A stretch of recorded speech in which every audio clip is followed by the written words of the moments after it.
Yo hai, selamat datang di wait, salah lagu. Nah, ini baru bener. Jadi selamat datang di video ini. Dan dalam rangka menyambut Eden Cultural Fest, pada video kali ini gue bakal bikin guide main PGR dengan baik dan benar. Pembahasan ini bakal gue bagi jadi dua video terpisah, yang dimana video ini bakal berupa beginner guide yang isinya perkenalan fitur dalam game, juga beberapa tips untuk pemula. Dan yang kedua adalah Advanced Guide yang isinya bakal memperdalam mengenai endgame content dan account management di game ini. Jadi langsung aja kita ke videonya. Sebelum masuk ke guide-nya, pertama-tama kalian harus tahu dong game PGR ini tuh apa sih. Jadi game Punishing Raven atau yang sering disebut sebagai PGR adalah game yang dibuat oleh Kuro Games dan dirilis pada tanggal 5 Desember tahun 2019 untuk Chinese servernya. PGR adalah game bergenre hardcore RPG.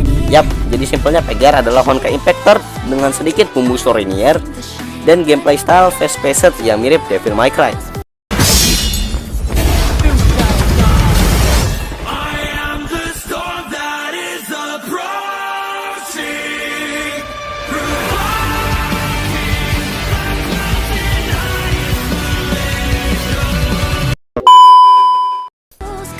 Di game yang mengandalkan pemahaman mekanik setiap karakter oleh semua playernya, tentu ada beberapa hal yang perlu diperhatikan saat kalian baru memulai perjalanan kalian di game yang satu ini. Yuk kita masuk ke bagian pertama dan bagian yang paling mendasar dari game ini, yaitu in-game currency.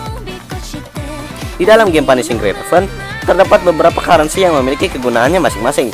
Pertama ada cogs, yang merupakan currency yang paling dasar di game ini. Cogs bisa digunakan untuk berbagai hal yang ada di dalam game Punishing Raven. Contohnya untuk rank up karakter, evolve karakter, upskill karakter, upskill gear karakter, hypertone memory, dan masih banyak lagi hal yang bisa kalian lakuin menggunakan cogs ini. Cara dapat cogs sendiri juga cukup gampang, yaitu kalian bisa dapetin dengan cara battle, bisa dapetin dengan cara nyelesain daily mission, bisa di farm di resource farm gitu ya, resource farm stage dan lain-lain. Yang kedua ada Black Card atau yang biasa disebut BC, disingkat ya, Black Card jadi BC gitu. BC adalah currency utama yang digunakan untuk memenuhi hasrat kalian, yaitu ngegacha. Selain ngegacha, tentunya BC bisa dipakai buat hal lain, contohnya buat refill serum ataupun buat beli cogs. Dan yang ketiga kita punya Rainbow Card atau yang biasa kita sebut sebagai RC. RC adalah currency yang bisa kalian dapetin dengan cara mengeluarkan real cash atau kata lainnya top up. Dan kegunaan RC ini kira-kira hampir sama dengan B-Chips di Honkai kalau kalian pernah main. Jadi RC ini bisa buat beli monthly, bisa buat beli outfit,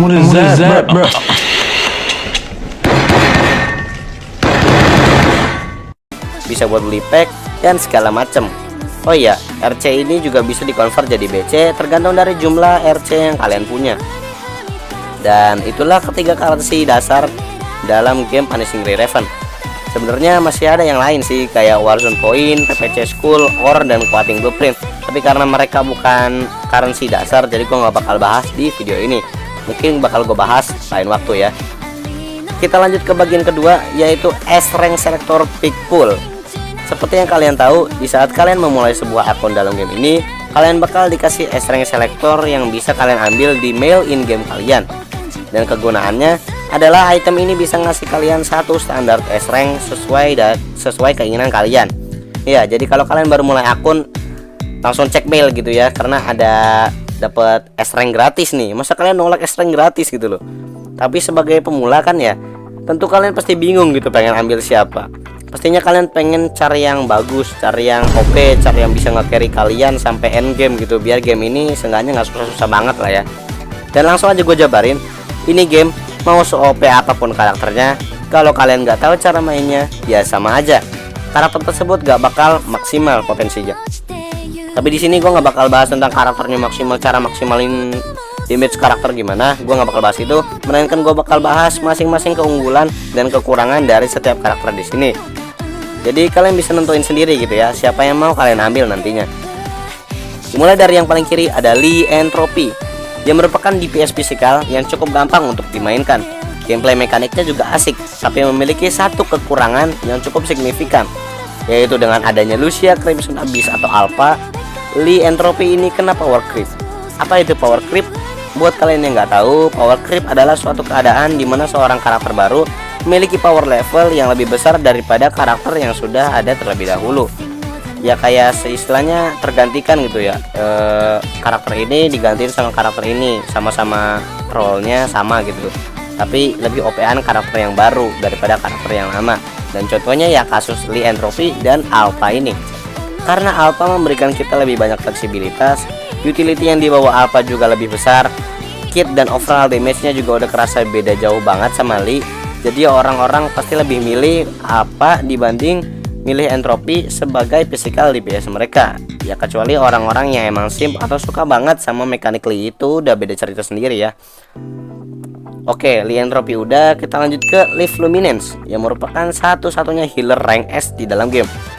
Dan yap, seperti yang gue barusan sebut, kalau Luminance ini adalah healer, yang berarti Luminance memiliki kapabilitas untuk nge-heal teammate kalian. Selain itu, Luminance juga punya skill yang bisa nge-reduce damage yang diberikan musuh kalian ke kalian.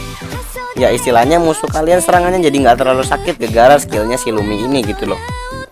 Lumi ini juga fleksibel banget karena dia bisa jadi support kedua tipe serangan di game ini. Yap, kalian bisa build Lumi ini untuk jadi physical support ataupun elemental support tergantung dari apa yang kalian mau. Tapi karena dia physical unit, jadi ya kebanyakan orang pakai Luminance sebagai support physical. Dan dengan role-nya sebagai healer, tentunya Luminance punya drawback, yaitu damage output dia kecil gitu ya. Wah, nggak bisa jadi DPS dong. Jangan salah. Kalau kalian mau jadiin Lumi ini physical DPS ya bisa aja, tapi jangan berharap lebih sampai ke titik kalian kira output damage si Lumi ini bisa ngelebihin Lee Entropy yang dari sananya udah DPS.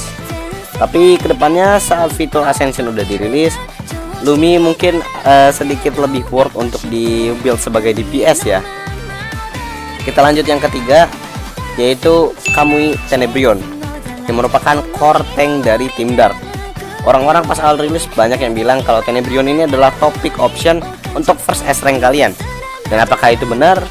Menurut gua sendiri hal ini tuh benar ya. Kenapa? Karena karakter yang nge-power creep Tenebrion saat itu masih nggak ada. Ya di CN juga tank Dark tuh cuman Kamui gitu, nggak ada yang lain. Tapi itu kan pas awal rilis. Bagaimana kalau sekarang? Mengingat Karenina Radiant sudah tersedia di CN server, di Chinese server, apakah Tenebrion ini masih menjadi opsi yang bagus?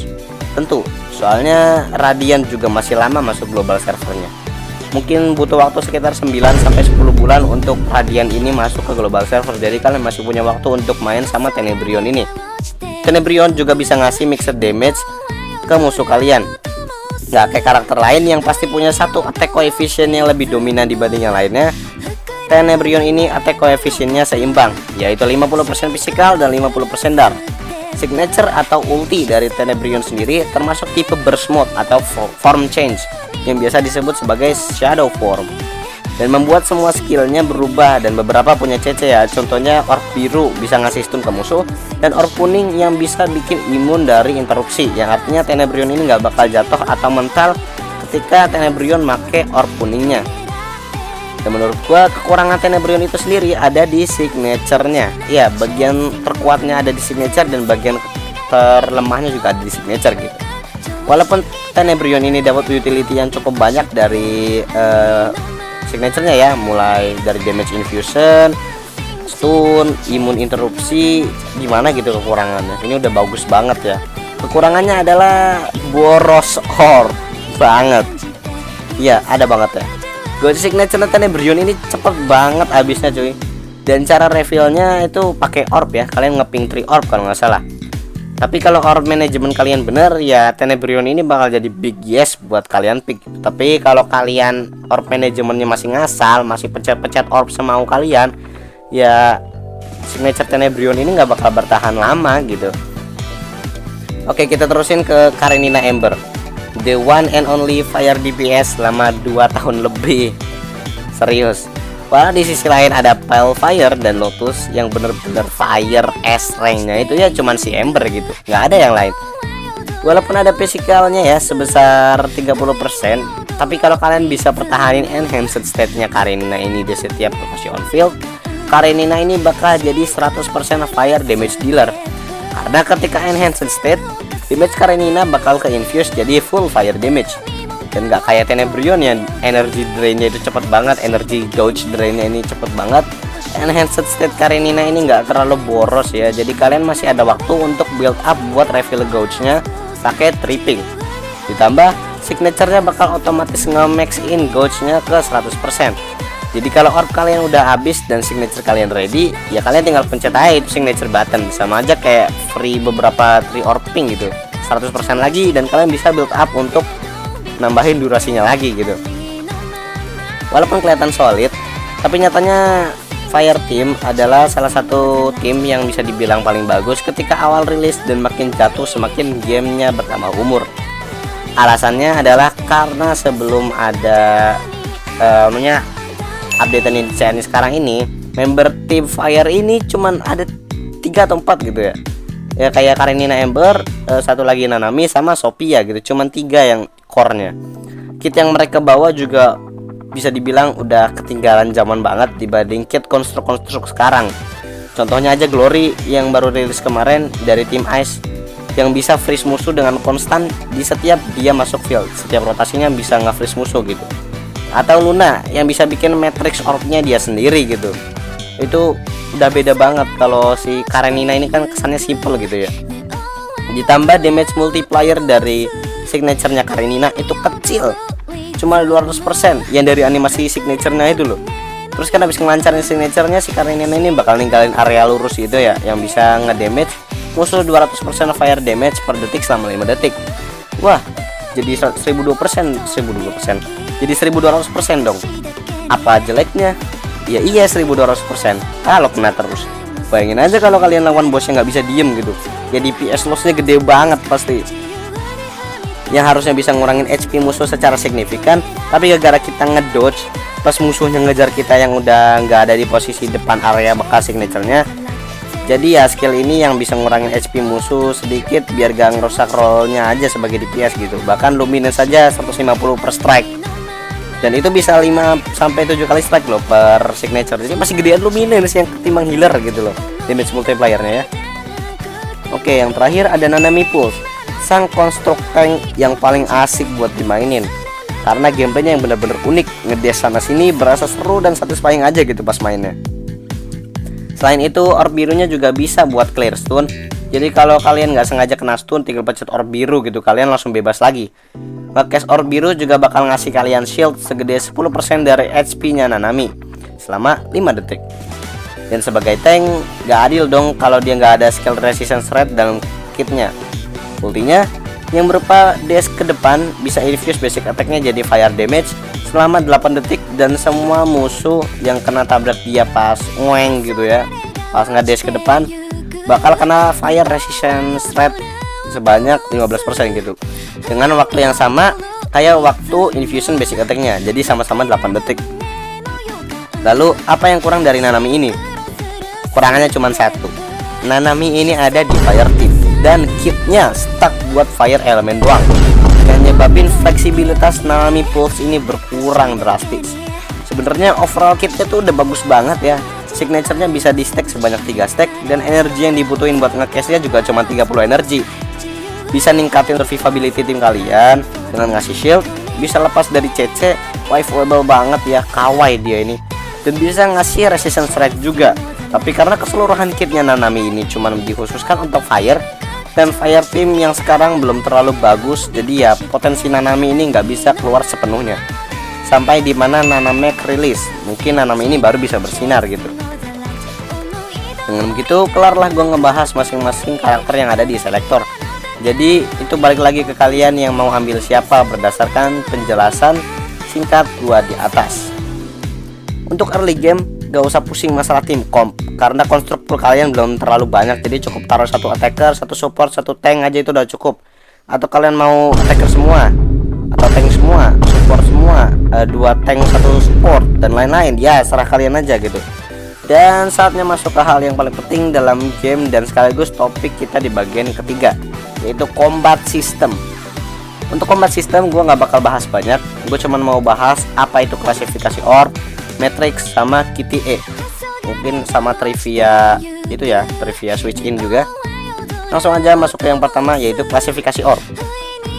dalam game PGR ini terdapat 3 jenis orb yang merupakan skill unik dari masing-masing karakter. Dan ya, tentunya ketiga orb ini berbeda efek dan animasinya pada setiap karakternya. Menurut pengalaman gue main dari awal game ini rilis sampai sekarang, beberapa orb memiliki hal yang biasanya ada di orb itu. Oke, kita lihat orb merah. Hal yang biasanya ada di orb merah adalah warnanya merah. Enggak, gue bercanda. Hal yang biasanya ada di orb merah adalah orb ini jadi orb yang berfokus ngedeal damage, dan biasanya yang paling gede damage multiplayernya dibanding yang lain. Contohnya orb merah Lucia Plum.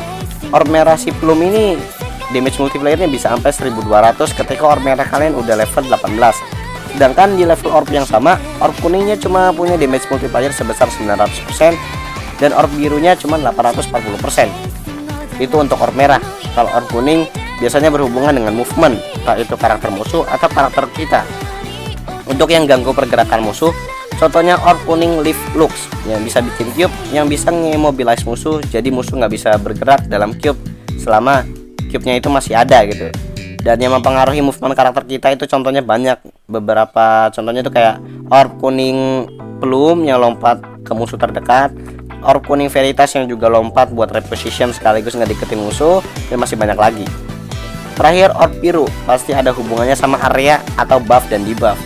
Contoh orb biru yang area itu orb birunya Lee Entropy yang bisa ngasih area dengan DOT di dalamnya. Untuk yang tipenya buff ini macam-macam ya, bisa buff movement speed kayak Alpha, bisa berupa shield kayak Nanami, bisa buff basic attack kayak Bianca Veritas, dan lain-lain. Setiap orb itu kan munculnya random ya. Nah, jadi bisa aja nggak berurutan kan tuh orbnya, misal biru merah biru biru kuning atau apa gitu. Terus kalian nonton suatu video PGR terus mereka bilang orb tripping, mereka bilang 3 orb ping. Apakah itu? Apakah maksudnya kita mencet 3 orb terserah kita? Bukan ya. Maksudnya 3 orb ping itu kalian ngeping orb dengan satu warna sama sejumlah 3 orb. Tapi bukan berarti kalian ngeping orb yang letaknya di mana aja asalkan warnanya sama, bukan begitu. Tapi orbnya ini harus merupakan orb yang saling terhubung satu sama lain. Bagaimana cara ngeliatnya? Titik yang ada di tengah-tengah di antara satu orb dengan orb yang lain, itu tandanya. Misal di video tersebut orangnya ngomong 3 red orb ping, itu tandanya kalian harus ngeping orb yang dihubungkan oleh 2 titik kayak gini, dan warnanya harus merah karena red orb ping gitu. Tapi kalau kalian dalam keadaan dimana orb merah kalian titik penghubungnya cuma 1 alias 2 red orb ping, 2 red orb ping, kalian bisa nambahin 1 orb lagi biar jadi 3 orb ping dengan cara memperdekat jarak antara 1 orb ini dengan 2 orb lainnya. Langsung aja gue praktekin. Jadi di sini Veritas gue punya orb merah yang dihubungnya 1 titik, tapi gue butuh Veritas gue ngelakuin 3 red orb ping. Maka yang gue lakuin adalah nyatuin orb merah yang udah terhubung ini sama orb merah lain dengan cara pakai orb yang menghalangi 2 orb ini buat ketemu. Langsung aja kita pakai. Nah, kalau udah gini, 1 orb tadi otomatis terhubung dengan yang sebelahnya dan nggak bentuk 3 orb ping dan bukan 2 orb ping lagi. Lanjut ke Matrix. Apa itu Matrix? Kalau kalian pernah main Honkai, kalian pasti familiar dengan yang namanya time fracture. Nah, Matrix ini kurang lebih sama efeknya. Bagi kalian yang nggak pernah main Honkai, sini gue jelasin. Jadi Matrix adalah saat dimana karakter on field kalian berhasil ngelakuin perfect dodge dan masuk dalam mode yang bisa memperlambat pergerakan semua musuh yang ada di field selama beberapa detik. Dan slownya ini gerakan pas nyerangnya kayak lambat banget ya, jalannya juga jadi lambat banget, jadi enak bisa buat reposition juga biar gak kena fatal damage. Selain itu, setiap kali suatu karakter masuk dalam Matrix, semua orb karakter tersebut bakal bercahaya dan biasa gue sebut sebagai Matrix Orb. Matrix Orb ini spesial dibanding orb biasa karena 1 orb ping dari Matrix Orb dianggap sebagai 3 orb ping ya, orb biasa. Misal kalian mencek 1 Matrix Orbs yang warna merah, nah efek dan multiplayernya bakal sama kayak make 3 red orb ping biasa gitu. Tapi sayangnya Matrix Orb ini cuma bisa dipakai sekali per Matrix, jadi jangan sembarangan pakai Matrix Orb tanpa ngeliat orb mana yang kalian ping. Soalnya kalau Matrix Orb buat ngeping 3 orb ping ya, kayak lu mencet merah yang udah 3 pas Matrix Orb gitu, itu ya nggak ada yang berubah, sama aja. Matrix juga punya cooldown selama 20 detik kalau nggak salah. Hal ini dibuat tentu biar kalian nggak abuse mekanik Matrix ini dengan cara spam Matrix dan jadi nggak selesai Matrixnya. Terakhir, QTE dan sedikit trivia tentang switch in.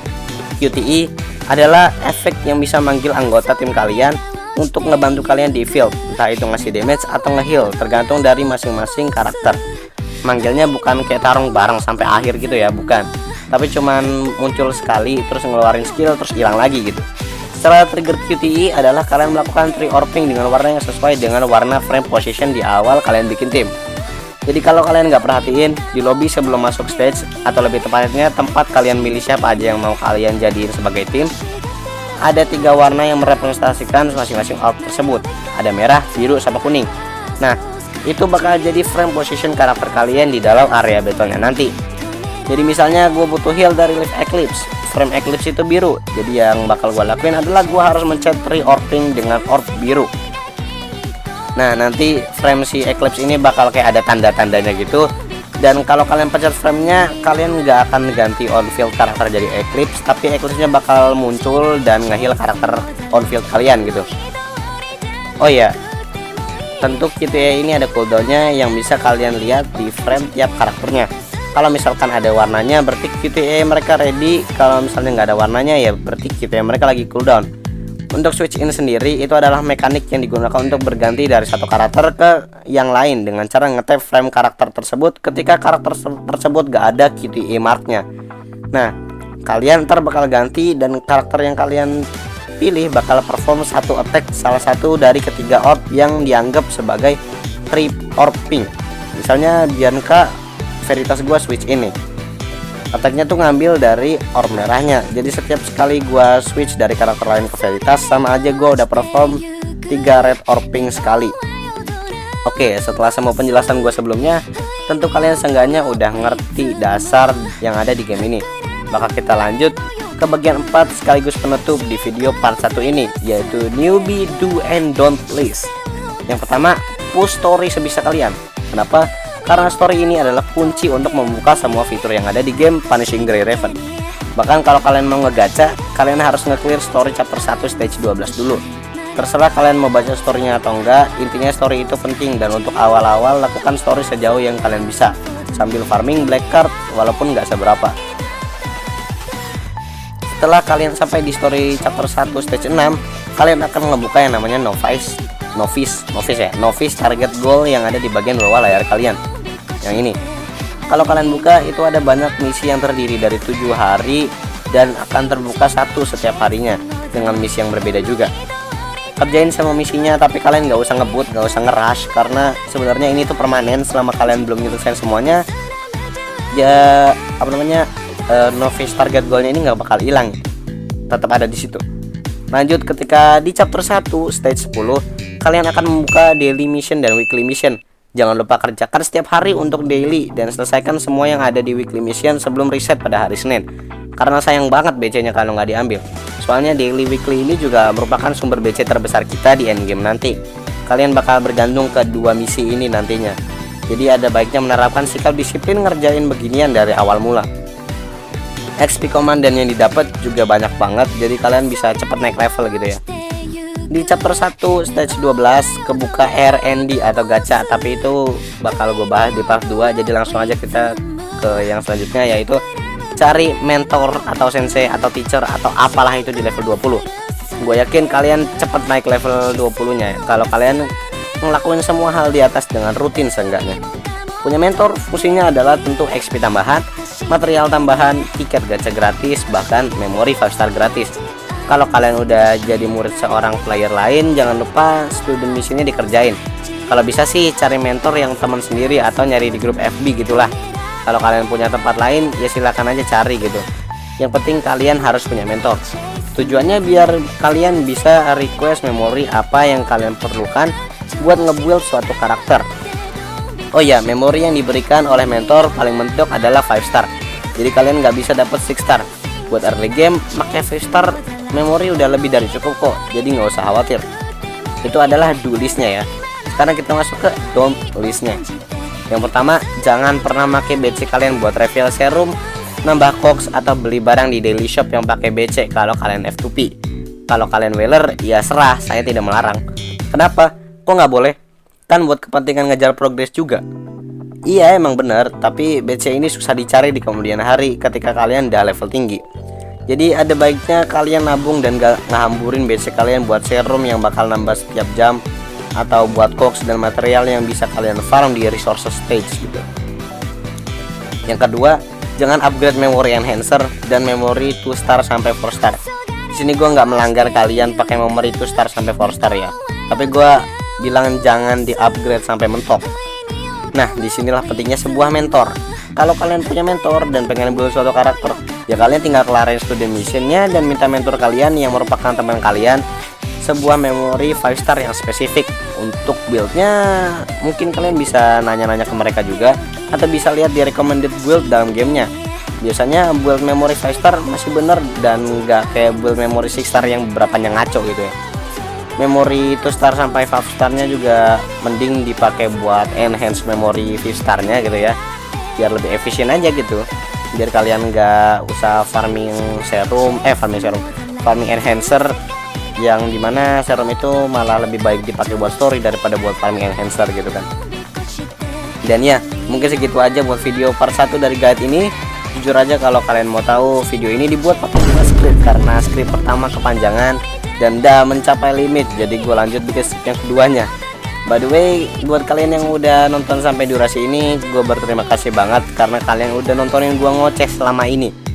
Jadi jangan lupa like kalau kalian suka video ini, subscribe untuk membantu channel gue biar makin berkembang, dan share juga video ini ke teman-teman kalian yang mau main PGR tapi nggak tahu apa yang harus dilakuin. Enjoy your day dan sampai jumpa di part 2. Ciao.